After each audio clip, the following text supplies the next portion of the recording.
This is Popular Front, a podcast focused on the very niche and kind of geeky details of modern warfare with me, Jake Hanrahan. Today we're speaking to Dave Eubank, the head of the Free Burma Rangers. Now, the Free Burma Rangers is an international volunteer aid organisation. They're not attached to any governments or any NGOs like that. They're kind of a religious organisation that go anywhere in the world where there is frontline fighting and people need their medical help. Some of them also are armed because, of course, if you're on the front line trying to help people, sometimes you have to shoot back. Like I said, Dave is, quite a religious guy. Personally, I don't care about religion, but just be aware that is something that's discussed in the episode. If you don't like things like that, well, tough luck. If you like what we're doing here at Popular Front, please do consider supporting us on the Patreon. Go to patreon.com/popularfront. Can you explain what is the Free Burma Rangers exactly? The Free Burma Rangers is a humanitarian relief organization working primarily in Burma since 1997. And our job is to give help, that's humanitarian help, hope, remind people they're not forgotten, God hasn't forgotten them, and love. When you have nothing else, you can love people, and also to get the news out, tell the story. In addition to Burma, the last 5 years, we've been also working in Sudan, and because of the attacks of ISIS, we've been also working in Syria, Iraq, and Kurdistan.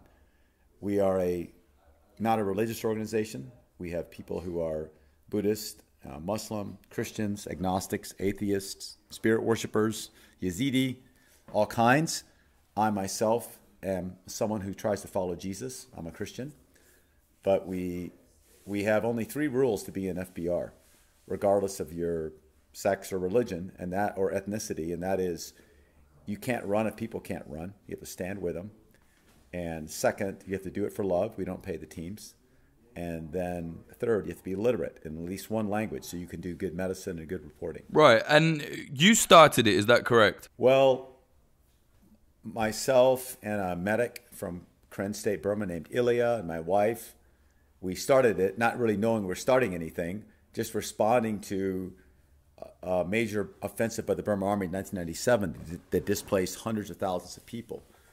And we just put together some medicine and went to the front lines, met our medic Ilya there, who was with people who were fleeing. He joined us. Then more people started to join us, and pretty soon we had a de facto team working in the conflict areas. That was in 1997. And by 2001, the ethnic resistance leaders said, can you make more teams like this? So we started a training program to train relief teams all across Burma. In Burma, it's quite hard to operate, right? Like the government is quite strict. How do you manage to do it? Well, Burma's the longest running civil war in the world, 70 years. The Burma government controls about 80% of the country. But up in the mountains, especially around the borders, they do not exert full control. The ethnic resistance groups, the Kachin, the Shan, the Taang, the Karenni, the Karen, Arakan, others, control a lot of the mountains. So we go on foot amongst these people. And so when the Burma Army attacks, we just walk to the next mountain and try to avoid them.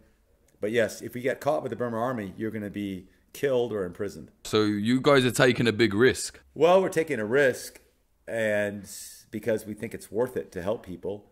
Also, the ethnic people know their homes, they know their terrain, and they're pretty good at avoiding the Burma Army.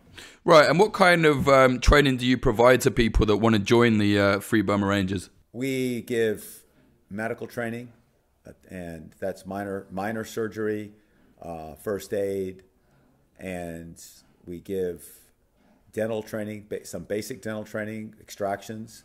We give swimming training and rappelling and mountaineering, reporting, interviewing, land navigation, map reading, map making, map and compass, GPS use, photography, videography, counseling, meal packing, because a lot of the areas we're in, there's no roads that we can use. We have to use trails. We have to carry our supplies. And mostly it's training based on how do you move in the jungle, not get killed, and help other people. Right. And I imagine the Burmese government absolutely hates you guys. It's It seems like some of them do. We've lost 24 of our Rangers, and I've been shot at by them. I do have a couple friends in the Burma government, but there's just a couple. Most of the government doesn't want us there, just as they want to completely dominate the ethnic people. Right, and how does someone join the Free Burma Rangers? Because I've heard of people from all over the world going out there to be trained by you guys. Well, the Rangers are all from Burma. So the way they join us is they talk with their own ethnic organizations. For example, if they're in the Shan State Army, they go through the Shan. If they're in the Kachin Independence Organization, they go through the Kachin. And then those different ethnic leaders contact us, and they send us teams that they put together from their own areas for us to train. And foreign staff generally don't come as field rangers. They come as foreign staff to support the people in the field. The exception to that is in the Middle East, we have some volunteers that are on missions with us there. Well, and also in Burma. Some of our staff goes on missions in Burma with the teams as well. But the bulk of FBR is made up of local indigenous teams.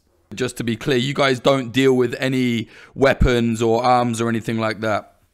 Well, we don't arm our teams, and we're not there to fight the Burma army or anyone for that matter.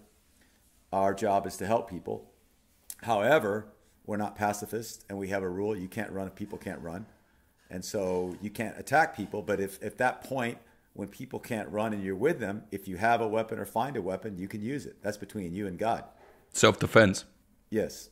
Cool. And Dave, maybe you can tell us a little bit about your background, because it's quite an incredible thing. You know, the Free Burma Rangers is huge. It's certainly in my circles anyway. Everybody's heard of it. You know, how did you start all this? Well, for me, I have no way to really say it except I believe God was in it, which doesn't make us right or perfect. But I think that God is love and cares about people and gives us all free choice to act in love or not. So I grew up in Thailand as a child of missionaries. My mother and father are still there. They're wonderful people, and they've been there 58 years. And when I graduated from high school, I got an Army scholarship, and I went to Texas A&M University. After that, I was commissioned as an infantry officer, and I was down in Panama as an infantry officer and a reconnaissance platoon leader. And then I went to selection for the Rangers, and I was in 2nd Ranger Battalion. After that, I went to Special Forces. I was in 1st Special Forces Group. All that was about 10 years of good preparation for what came next, which is I decided to leave the Army. I went to seminary in California and was ordained, got out, and right in the middle of seminary, I was invited by a tribe in Burma called the Wa, please come and help us. And so my wife and I, we were married on the beach in Malibu, and in 1993, before I'd actually graduated seminary, we went to Wa State, Burma, and started helping. So by the time I graduated, I'd been to Burma 3 times. In 1996, I graduated and went to start our work in Burma. I met Aung San Suu Kyi in 1997, and she asked for prayer. So we started the Day of Prayer for Burma, and she also asked for help with unity. So we started working with ethnic groups for unity in Burma. And in the middle of all that, there was a lot of fighting. And we thought, we got to help. And we'll help one person and they'll be glad. And we'll be glad. We have no bigger plan, but we'll do something. And as we began to help people in the fighting areas, the local organizations saw that and sent people to be trained and help in holistic ways. Because we help in medicine, we help in relief, we help in reconnaissance, we help with information in different ways. And that's how it's been going. Right. And can you explain a little bit about the conflict for me? You know, what is going on there? Why are they fighting? Who is fighting who?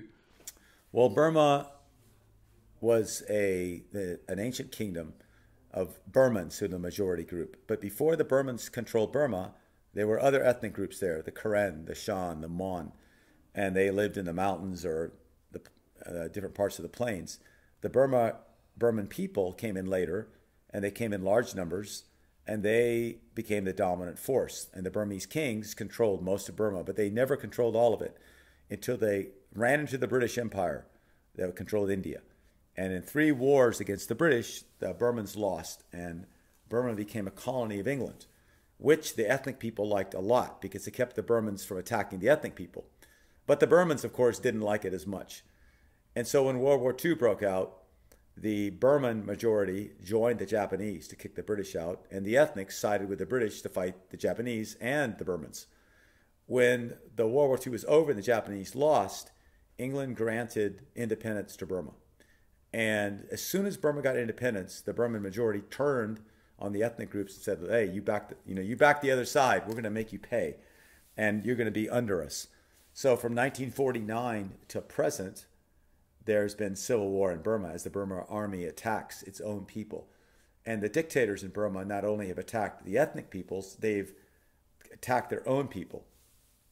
And that leads us up to about 1990, when a lady named Aung San Suu Kyi, who was the daughter of one of the first leaders of Burma, came back to help lead the democracy movement. And a few years ago was released from house arrest and became part of the government of Burma, which gave people hope there would be positive change. However, the government of Burma appears to be still a military dictatorship with civilian clothes.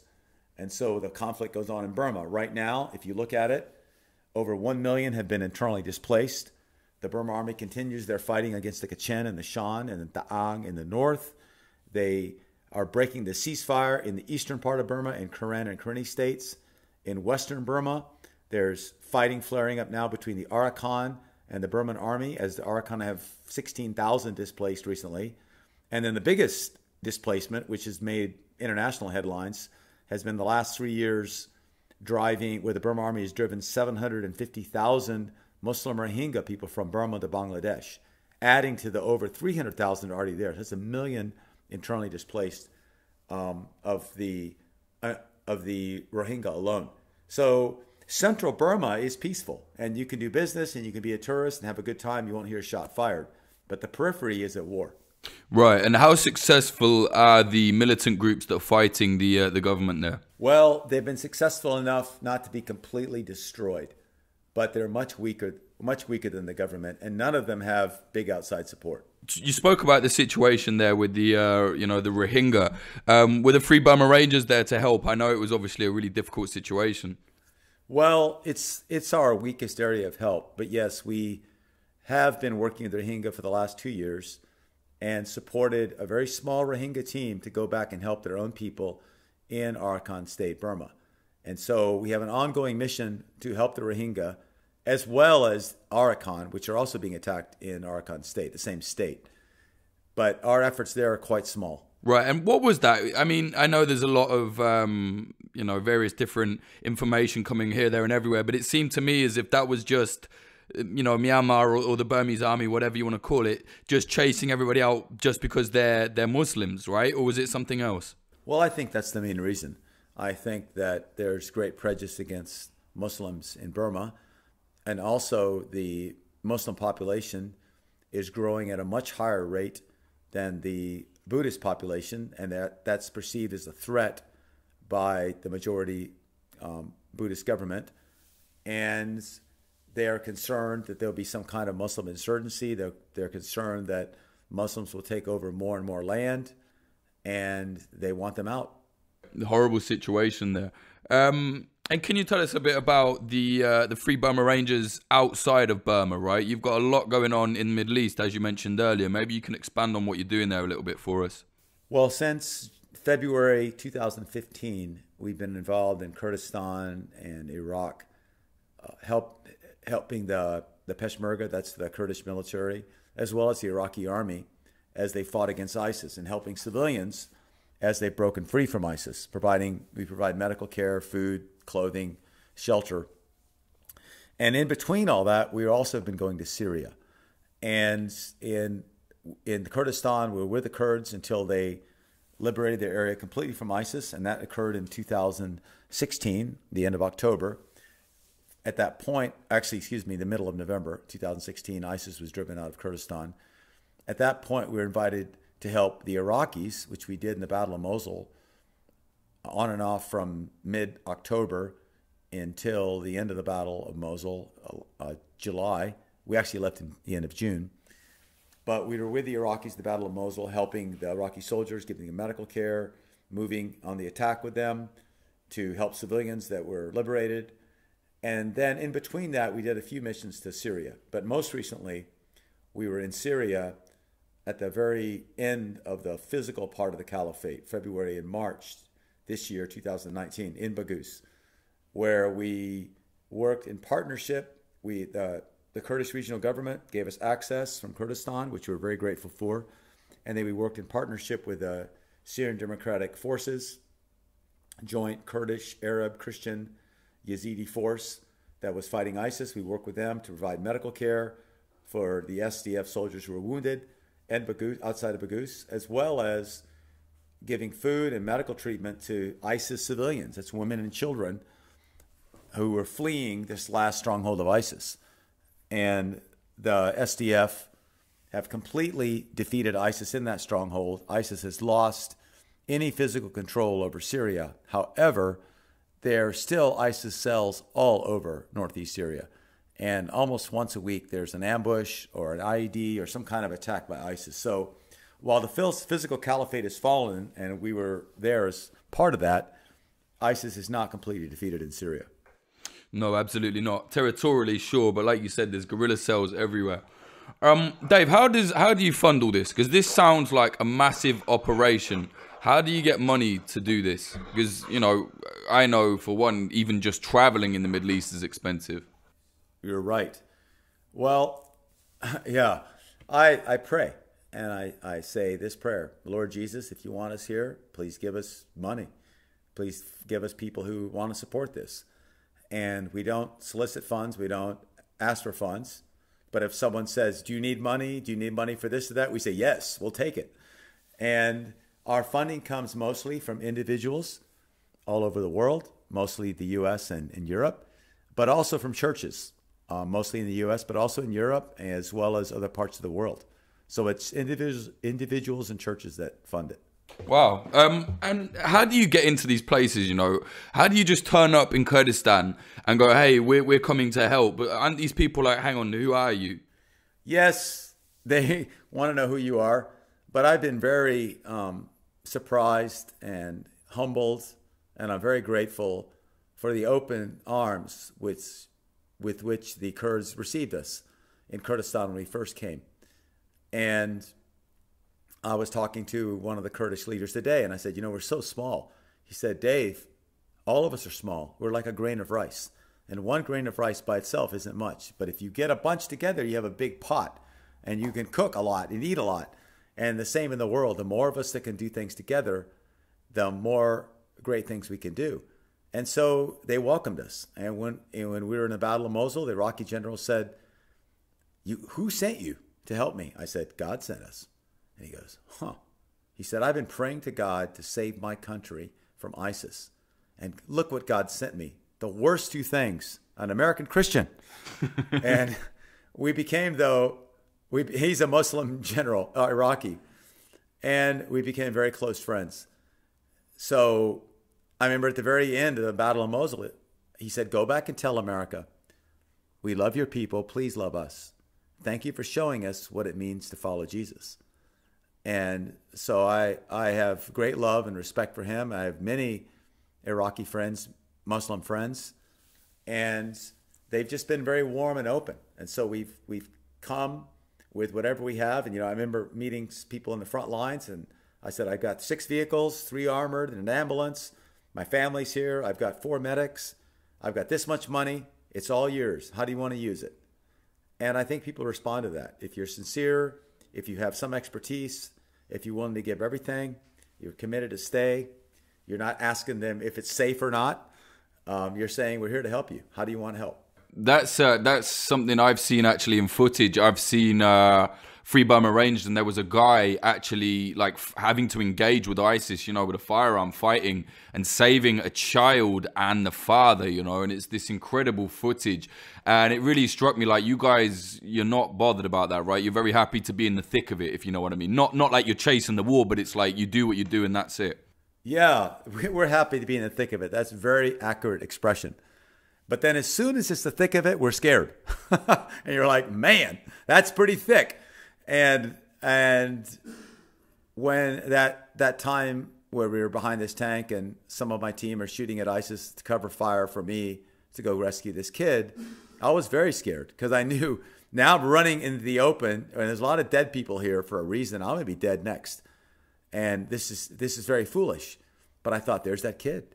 Who's going to save this kid? That could be my kid. She's hiding under her dead mother for 3 days. There were many other kids there wandering around that had been shot dead, but she didn't move. That's why she's still alive. ISIS couldn't see her under her dead mother. And I thought, if that was my kids in the open getting shot, I'd want someone to help them, even if they thought they'd die. I'd say, please help. And I remember I just said, I know that if I die trying to save this kid, as tragic as it will be for my family, my wife and kids will understand. This was not for adventure. This was not bravado. By then I was terrified. There was no more pride left. This is because of love. And I just said, Jesus, help me. And I ran. And they shot, and the Iraqis shot, and the Americans dropped smoke, and we got the girl. So, and I say we because it was a big team effort to do that. So we don't want to be led by comfort. We don't want to be led by pride. We don't want to be led by fear. But we want to be led by love. So that's what we do. And yeah, we like the action. I try to keep it this way. I want to be led by God first. That's spiritual. And then I believe oppression is wrong. That's intellectual. I love these people, and that's emotional. And then physically, I like action. I like things that go boom. I like going to the sound of the guns. I like physical things. But I want to keep it in this order. God first, the spirit first, the emotions and the brain together, and the physical last. And I don't always do it that way. I mess it up a lot, but I want it to be that way. That's very honest of you. Yeah, well... No, it's good. It's refreshing to hear. I mean, I've been covering war for however many years, and to be honest, most people lie about their motivations, Yeah, well, we love adventure. Yeah, absolutely. And can you tell me a bit about Bagus? I was talking to Miles, and he was telling me some terrible story where this young girl was kind of trying to save her mother and stuff like this. What have you seen out there? Well, Bagus was like Dante's Inferno. It was a little bend in the bend of the Euphrates River, with Syria controlled by Assad on the western side, Syria controlled by what left of ISIS in a small little pocket, and it was where ISIS had fled after a series of defeats. And so there was 60,000, I think, at one point, of people jammed into a place that was used to be 3,000, and brought in their trucks and tents. And so you have trucks with tents in them, and then tents next to them. They just jammed together. And then underneath there's trenches and no sanitation. Meanwhile, the coalition air was bombing any military targets they could see. And the SDF was steadily advancing, and ISIS was sending out suicide bombers. And then when families tried to flee, ISIS would shoot their own family members who tried to flee. And so we had, while we were there, by the time we got there in the 1st of February, 30,000 had already fled. But from the time we got there in February till mid-March, 30 more thousand fled. And of those 30,000, there was 4,000 shot that we treated. And there was girls with no legs. I remember there was a family where the mom had her, in an airstrike, had her arm and her leg blown off. The aunt had her arm blown off. There was a little girl with her one eye ripped and her eyelids ripped open so she couldn't close her eyes. She had a compound fracture in her leg, all bent unnaturally. Every kid was hit with fragments, and mostly they were infected. We had a little kid we were treating, you could see his brain. We had a little girl come with her shot by ISIS. Her intestines were already out of her stomach, and she died. We couldn't save her. We had all kinds of horrible injuries, many of them inflicted by ISIS as people tried to flee. Wow, that's heavy. Yeah, it made me sad. And it makes you angry at ISIS, and it makes you sad for these kids. Absolutely. And what's going on right now with the Free Burma Rangers? What are the plans in the future? Are you going to head to other conflicts, or is your work still in Syria?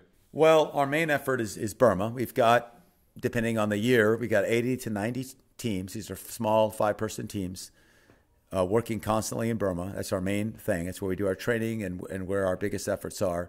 And then we have a team in Iraq. It's a joint Kurdish-Iraqi team working in Iraq and Syria and Kurdistan.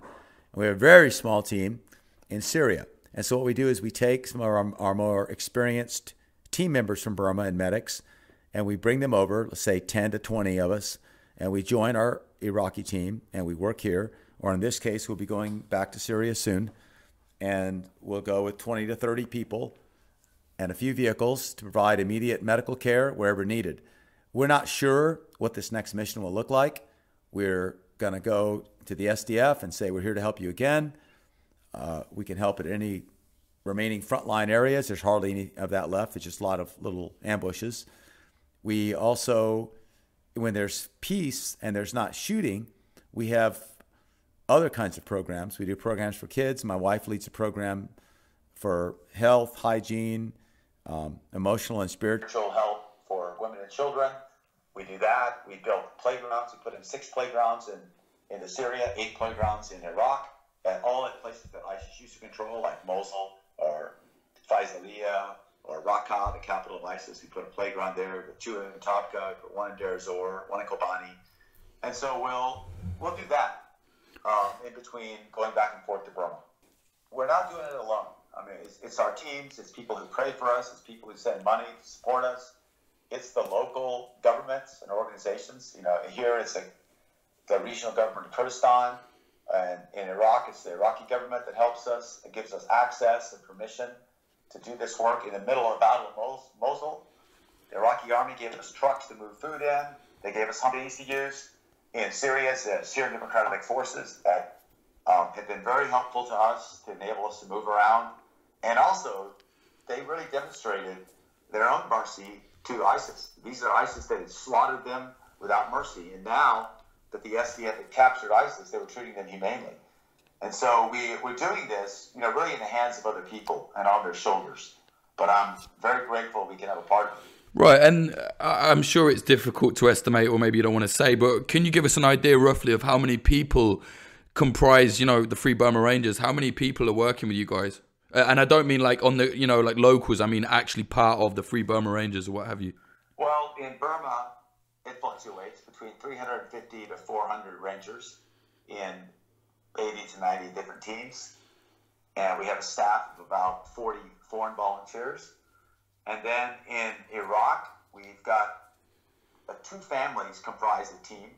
So that's 8 people. And then in Syria, 1 family comprises the team. That's 3 people. And then we just augment those with a larger group from Burma. So we're quite small. But I was going to ask, where can people get in touch with Free Burma Rangers? Is there any way you want to direct people to, you know, website, anything like that? Sure. Well, before I say that, you and your family are always welcome to our home in Thailand. We've got 6 horses, a monkey, muddy ponds. Would love to see you. Don't bring any money. We'll take care of you.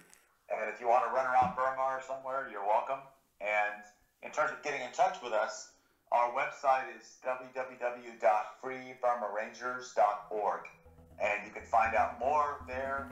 If you want to support financially, there's information how to do that. And thanks again, Jake, for this opportunity. Hey, thanks for everything you're doing, man. Definitely. Thanks very much. All right, God bless. Cheers, mate. And you. Bye-bye. That was Dave Eubank speaking about the aid work he does with the Free Burma Rangers, helping people medically all over the world at various different front lines. If you like what we're doing here at Popular Front, please do consider supporting us. This whole thing is grassroots from the ground up. If you want to support, go to patreon.com/popularfront or go to popularfront.co/support. There are various different ways. I know a lot of people prefer to support using Bitcoin. There is that option. Go to popularfront.co/support.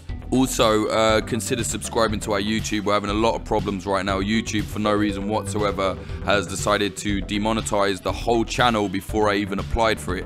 So before I even said, yeah, I want to try and make money off the documentaries we make at Popular Front, they have already disabled monetization. I can't have any money made from the documentaries I make, which I put a lot of hard work into.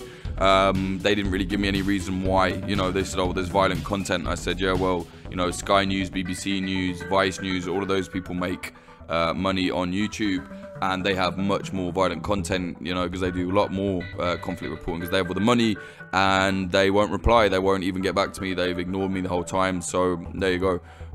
Censorship via YouTube. Basically, if you're not a big company, you can get fucked when it comes to you know, YouTube's so-called freedom of speech policy. So yeah, subscribe to us on YouTube. You know, I mean, we can't make money on there, but you know, it's the best way for me to get the film content we do and get it out there. So subscribe there, watch our documentaries, share it, whatever. This episode was sponsored by thedefensepost.com. Check them out for daily updates and reportage on the world in conflict. If you want to follow Popular Front on Twitter, follow me, that's Jake_Hanrahan, HANRAHAN, or you can follow the Popular Front Twitter, that's Popular Front CO. On Instagram, it's instagram.com/popular.front. We had some problems on the Instagram as well. We got like mass reported because some people didn't like me. Some Nazis tried to hack into it. It was a fucking nightmare. But we're up again on the Instagram. So yeah, at popular.front on Instagram. Thank you very much to the following people from the Patreon. Without you, none of this would be possible. It would just fall on its ass. They are Adam Berg-Snyder, Andrew Fife, Axel Iverson, Brian McLaughlin, Chad Walker, Dan Dunham, Daniel Shearer, Darby, Diana Gorvanek, Elizabeth Benicki, Emily Molly, Fletcher Tate, Jack Mayhoff, James from the Discord, Joanne Stocker, Joel Tambusi, Kyle N. Payne, Lawrence Abrahams, LH, Margaret Bowling, Michael Euler, Ari from the Discord, Patrick Bronte, Peter McCormack from What Bitcoin Did, Q Ball, Russia Alakidi, Brian Sandercock, Scartoon Music, Scott Jonesy, Sebastian from the Discord, Sarushe Hawazi, Teddy, Tom Lochrin, Tony Bin, Vida Provost, and Zachary Hinch. Thank you very much. Music in this episode, the intro was by Home and the outro was by Son of Old. Follow him on SoundCloud. It's soundcloud.com/son-of-old.